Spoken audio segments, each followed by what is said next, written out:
Hi, this is Aaron for BandLab, and in this video we're going to make a Scarlxrd style beat in BandLab's free online DAW.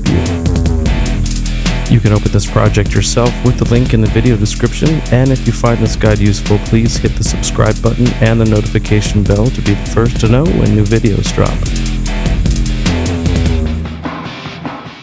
I begin by setting the project's tempo to 150 BPM and setting the key to E minor.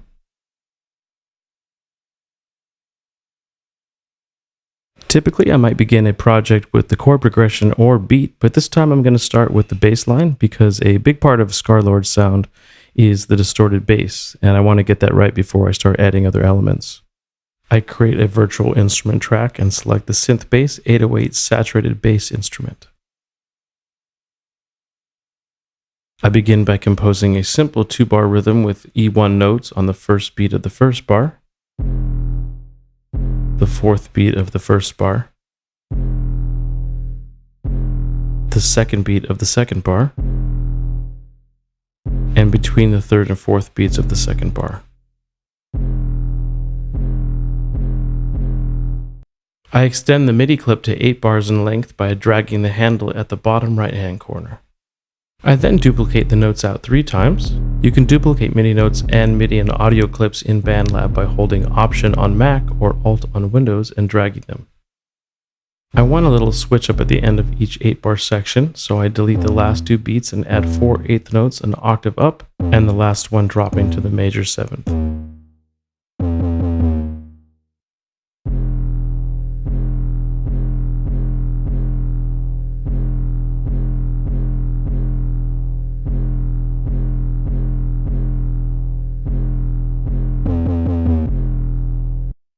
As its name suggests, the 808 saturated bass patch has some relatively subtle saturation on it already, but I want it to sound a little more extreme.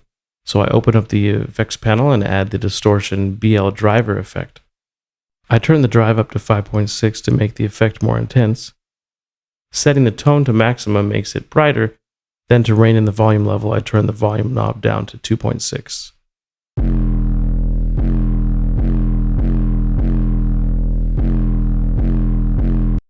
Adding a lot of drive in this way has given the sound a lot of energy in the mid-range, so before I move on, I'm going to tame it with some EQ.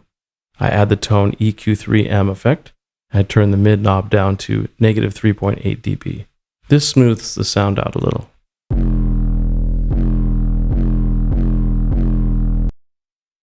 Next, I want to make a drum part, so I add another virtual instrument track and select the drum pad's trap kit instrument. I begin programming the drums by adding closed hats on eighth notes for a bar.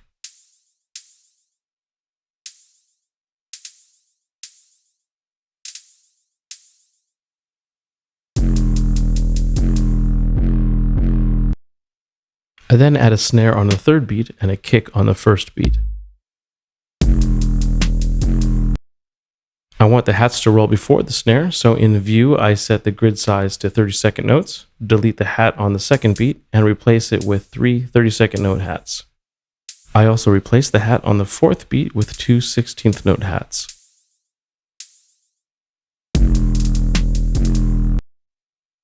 I then duplicate this bar out, and the second time around I move the kick to halfway between the first and second beats. I add an extra kick to the second beat and add 3 16th note kicks to the last beat.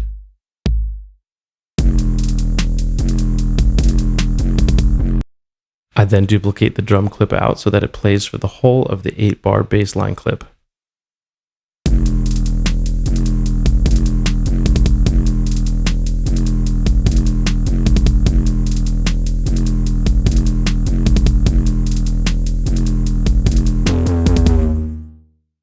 I feel like the low end of the kick and bass are interfering with each other, so I'm going to high pass the drum track to attenuate its sub-frequencies. To do this, I add Tone Multi-Filter, set its mode to high pass, and set the frequency knob to around 100 Hz.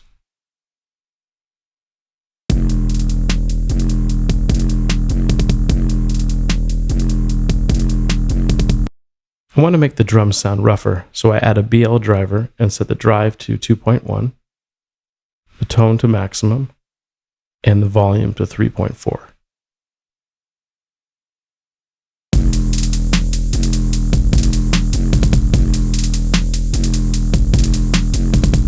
Next, I want to add some chugging metal guitars, so I open up BandLab's sample library by clicking on the Samples button. I click the Packs tab and enter metal into the text search field to find some appropriate packs. Thrash metal guitars and bass pack looks appropriate, so I click it to check out its contents. Thrash metal electric guitar 2 outro 2 is what I'm looking for, so I drag it into the project and use the loop handles at the top right hand corner of the audio clip to loop it out for 8 bars.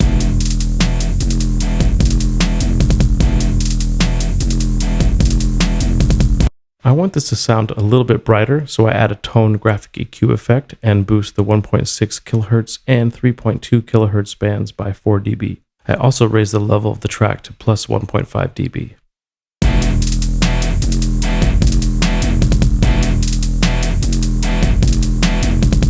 This guitar part is pretty simple, and I'd like to have another guitar part that's a little more complicated. I return to the Packs tab in the sample library, and this time I select the Melodic Metal pack. Melodic Metal Rhythm Guitar 1 is the kind of thing I'm looking for, so I drag that into the project. I also turn this up to 1.5 dB to make it a little bit louder.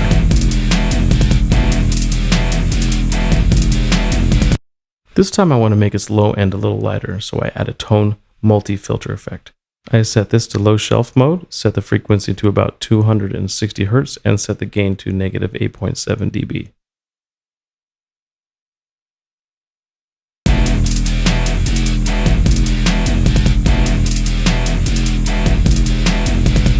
Now that I've got my main elements, I can arrange the track. I start out with a rhythm guitar intro, then I drop the beats and bass.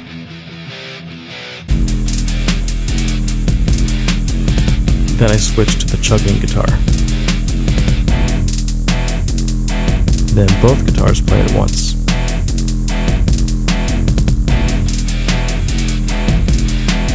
After this, there's a breakdown with just the rhythm guitar, but I feel like we need some beats here to keep the track rolling.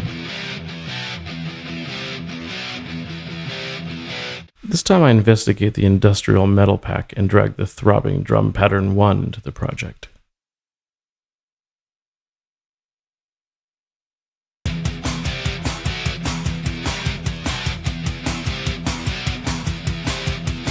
I don't need this drum loop to keep its weight and impact, as it's going to act as more of a rhythmic effect, so I can get away with adding some pretty extreme processing.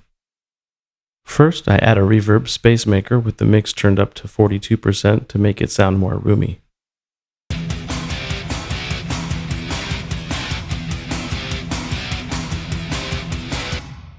Then I add a BL driver to dirty the sound up.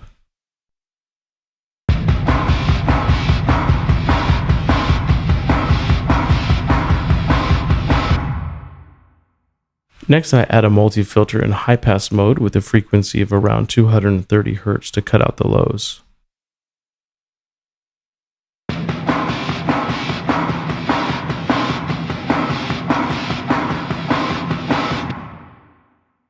Finally, I turn the track down to negative 4 dB.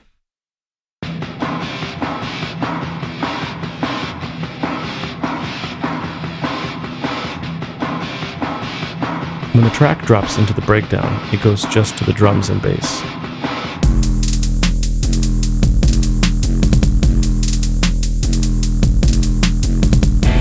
Then a chug guitar is added.